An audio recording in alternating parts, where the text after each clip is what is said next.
గొప్ప ఔషధం. అందానికి అద్భుత మందు. అందానికి అందం ఈ పుత్తడి బొమ్మ అన్నట్టు మారుస్తుంది. అయితే దీన్ని అప్లై చేయటం తెలియాలి. అలా చేస్తే అందమంతా మీదే. ముల్తానీ మట్టిని ముఖానికి ప్యాక్ గా వేసుకున్నప్పుడు గట్టిగా ఉంటుంది. దాంతో ముల్తానీ మట్టిలో ఉండే కాంపౌండ్స్ మృత కణాలను తొలగిస్తాయి. అంతేకాక చర్మం లోపల ఉన్న నూనె, సీపంలను తొలగించడంలో కూడా సహాయపడతాయి. అలాగే ముల్తానీ మట్టిలో ఉన్న గుణాలు చర్మం పొడిబారకుండా ఉండేలా చేస్తాయి. చర్మంపై మలినాలను తొలగించడానికి కూడా బాగా సహాయపడతాయి.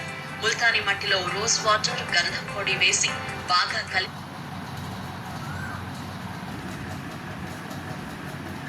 పడతాయి. ముల్తానీ మట్టిలో రోజ్ వాటర్, గంధం పొడి వేసి బాగా కలిపి పేస్ట్ గా చేసుకుని నల్లగా ఉన్న మెడ ప్రాంతంలో రాస్తే క్రమంగా మెడ మీద ఉన్న నలుపు పోతుంది. ఈ విధంగా వారానికి ఒకసారి చేస్తే సరిపోతుంది.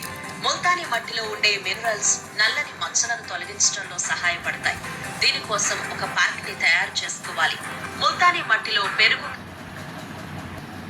కలిపి అరగంట తర్వాత పుదీనా పొడి వేసి కలిపి పేస్ట్ గా చేసుకోవాలి. ఈ పేస్ట్ ని నల్ల మచ్చలు ఉన్న ప్రదేశంలో రాసి అరగంట తర్వాత గోరువెచ్చని నీటితో శుభ్రం చేసుకోవాలి. ముల్తానీ మట్టిలో ఆలివ్ ఆయిల్, క్యారెట్ గుజ్జును సమాన భాగాలుగా తీసుకుని ముఖంపై ప్యాక్ లా వేసుకుని 15 నిమిషాల తర్వాత కడిగేసుకోవాలి. 2 స్పూన్ల ముల్తానీ మట్టిలో 1 స్పూన్ కడిగేసుకోవాలి. 2 స్పూన్ల ముల్తానీ మట్టిలో 1 స్పూన్ వేపాకు పేస్ట్, చిటికెడు కర్పూరం పొడి, రోజ్ వాటర్ కలిపి పేస్ట్ గా చేయాలి. ఈ దేశంలో రాస్తే తొందరగా దగ్గుముఖం పడతాయి. 2 స్పూన్ల ముల్తానీ మట్టిలో 1 స్పూన్ టమాటా జ్యూస్, పావు స్పూన్ నిమ్మరసం, 1 స్పూన్ తేనె వేసి బాగా కలిపి ముఖానికి రాసి అరగంట తర్వాత శుభ్రం చేసుకుంటే జిడ్డు సమస్య నుండి బయటపడవచ్చు.